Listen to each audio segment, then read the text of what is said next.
Join a network of like-minded women, like-minded leaders who are doing what you are doing or what you want to be doing.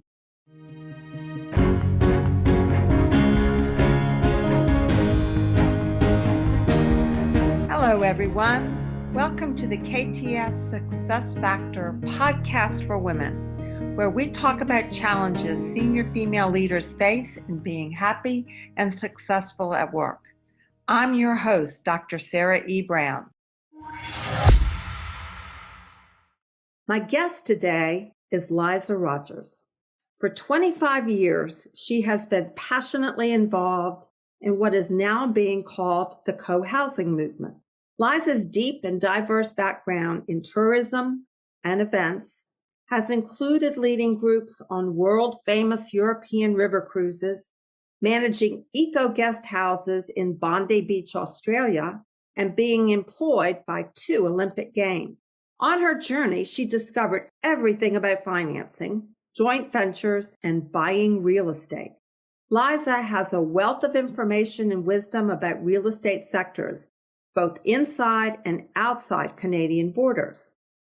As the founder and leader of WREN, which stands for Women's Real Estate Network, Liza feels compelled to provide opportunities for others, especially women, to find their own creative and collaborative ways to learn about and prosper from real estate and related markets. She is currently in the process of purchasing a portfolio of investment properties with a group of women and has just partnered on the purchase of 150 acres of subdividable land near Victoria, British Columbia. Liza is co-author of the Amazon best-selling book, From Ordinary to Extraordinary: Success Stories from Women Investing in Real Estate. Welcome, Liza. Thanks for being here. Well, thank you, Sarah. It's great to be here. And thank you for the work you're doing. It's so important these days. Well, thank you. So tell us, what is the biggest challenge you help female leaders face in business today, and what might be some symptoms of that challenge?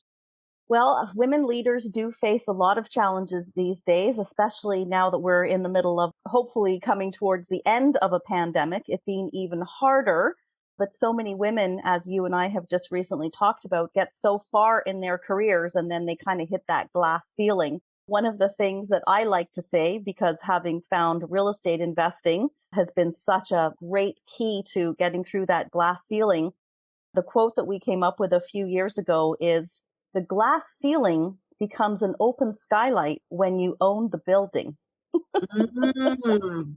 So that's, one of the things that has specifically to do with real estate. But in general, as you mentioned, women are struggling to keep their place, get into the C-suite, get into the executive offices. And I think there are a number of reasons that that's happening. I mean, first of all, a lot of women don't actually have a plan for their future.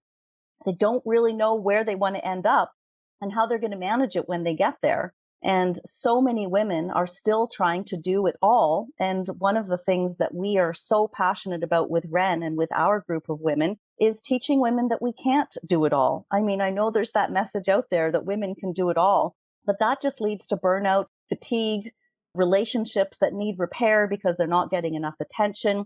And so we really have to start, delegating more as a number one thing. Stop thinking that we can do it all and getting some things off of your plate. The number of women that I talk to, for example, who are in great jobs, who are still doing their housekeeping, like hire a housekeeper. That's probably my number one tip for so many of these women. Get some things off of your plate, hire a housekeeper. And of course, along with that is a mentor and a coach. Again, you cannot do all of these things on your own.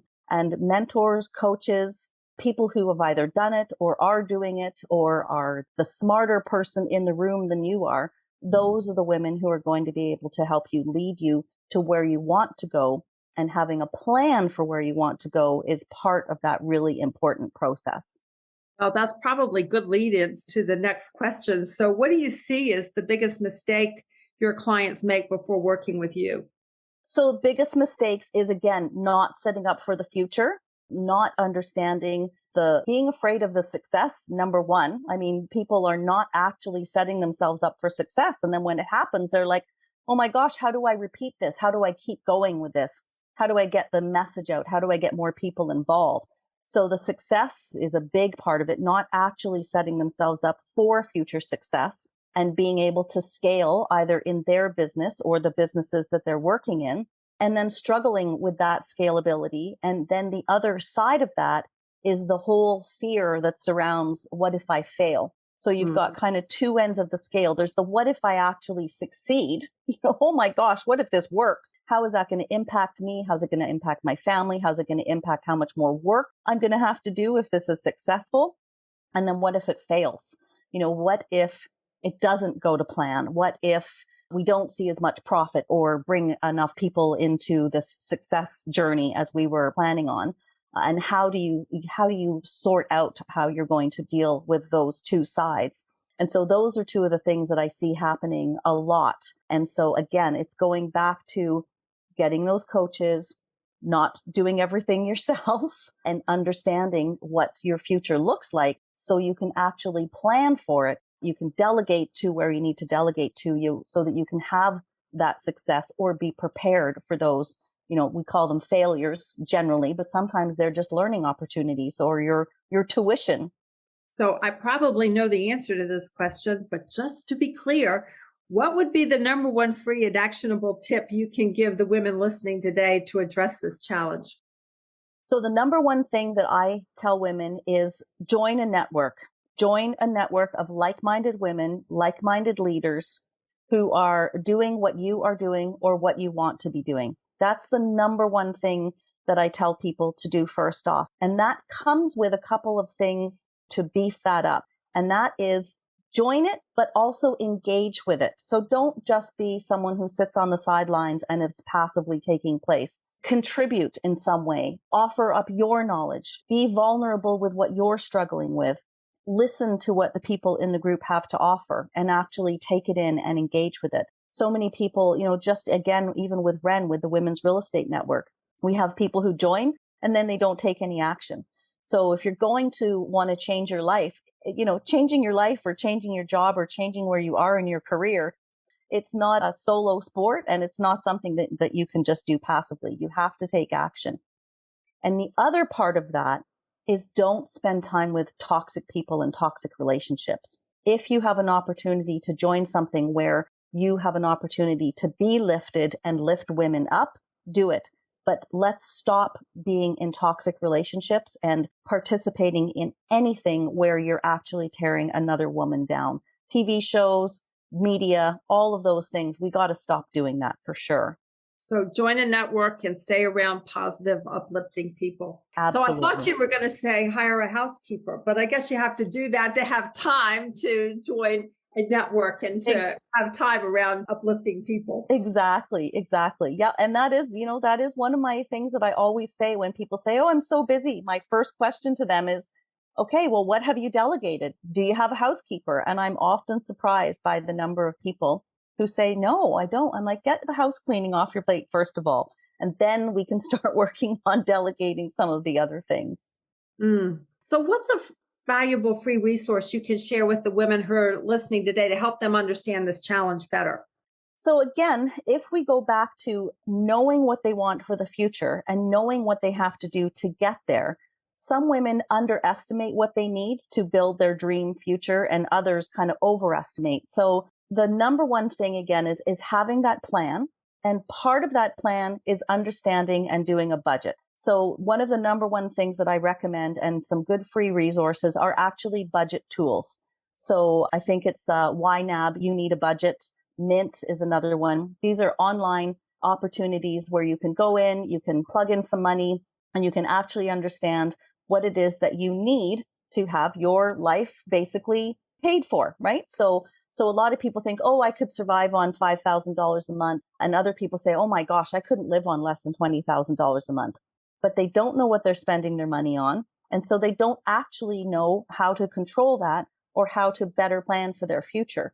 So for that career woman, she may not need to earn as much as she thinks she does, Or on the other end of that, you might think, well, one day I want to buy a guest house or a property or a vacation rental or something in Mexico. And so I'm going to need to increase my budget a bit more. So I do need to keep climbing up that ladder, or I do need to find some kind of a passive income stream so that I can earn a little bit more money to be able to afford that kind of property in my future. So, Liza, what's one question that I should have asked you that will help our audience take action to address this challenge? And then would you answer the question? You bet. So the one question that I was kind of thinking about was, so many women don't understand the statistics that they should know. So what past statistics do women need to know to help them better prepare for their futures? So there's a couple of key statistics that are often shocking. Number one is the average age of a widow in Canada and the US is 56 and 57 years old. So when you understand, yep, isn't that crazy? Wow. Right? So when you hear that, you think, oh my goodness, becoming a widow at 56 or 57, first of all, there's the shock of that statistic as an average number. And then second, there's how is that going to impact me? So the other side of that is a woman's quality of life drops 70% after a divorce or a death. And so again, if we're not prepared, we can have a shocking quality of life drop with either that early widowhood or a divorce. So when women know those statistics, knowledge is power. When you know that, you better prepare for what you need to do to not become one of those statistics. A couple of maybe more positive statistics: less women are getting married and having children. Now, some people might say, oh, but I've always wanted to get married and have children. But so many of us out there, me included, I never wanted to have kids. And I've always wanted to be kind of free to travel around the world and have this crazy gypsy life of, living in Mexico for a year or living in Australia or working on cruise ships. And so I've made a choice not to get married or have children. Not saying that I will never get married. I'm 52 now. Maybe I will, but it hasn't been a driving factor for me. So I have a choice. So knowing that statistics, again, important, you do have a choice. And one of the ones that really resonates with me is that 61% of home buyers are women. So women are driving the real estate market, which is having an impact all across North America and in fact around the world, because that's changing how real estate is being built, is being created, and all kinds of things. And of course, that, eventually leads into one of my favorite topics, which is the co-housing and co-living movement. So the long answer to your question there is for women to understand the statistics, because they want to understand how they can manipulate them or how they can stop themselves from becoming one. And while we're on that, why don't you define what the co-housing movement is? Sure. So as we've talked about, I'm a huge advocate for co-living and co-housing. And I could spend, a day talking about this and actually often have. But it's actually based on how we used to live. We've only lived in these, solo silos for the last probably 80 years since World War II, where we've gone out to the suburbs and lived in single family homes. We're much more meant to live in community and in collaboration with multi-generational family members or multi-generational friends living under the same roof. So what we've noticed is that, again, going back to some of these statistics, women are outliving men. And so a woman might be living for 30 years after she's become a widow or a divorce. And a lot of women are buying houses together. We call it the BFF mansion movement. So the best friend forever mansion movement. So why not buy a 5-bedroom house and live with some of your girlfriends? And then you can go and do that again in Mexico. And now you've got a great place to share with your friends, and you don't have all of the burden of that home ownership on your own. So a lot of people are realizing that in today's real estate market, it's just too hard to do it on your own. So the key is live with people, buy with people. Obviously, there's, a lot of research and agreement that you have to do to get to that point, but it's starting to become a lot more of a trend. And part of it is, not only due to expense, but also the epidemic of loneliness that was happening before the pandemic and has been amplified during and after the pandemic. So this is a movement that's just going to grow. And we're seeing co-housing, co-living, the tiny house movement, the BFF mansion movement. We're seeing this happen all around the world, and we're starting to hear stories about it every day. What an interesting idea. Liza, thank you so much for being with me. It's been a great pleasure to talk to you today, Sarah. I hope that some of these answers have been helpful. Well, they have been to me. Thanks so much. You're welcome. Thank you so much. Thanks for listening to the KTS Success Factor podcast for women. If you like what you are hearing, please go to iTunes to subscribe, rate us, and leave a review. And if you would like more information on how we can help women in your organization to thrive, then go to www.sarahebrown.com. You can sign up for our newsletter, read show notes, and learn more about our podcast guests, read my blog, browse through the books, or contact us for a chat. Goodbye for now.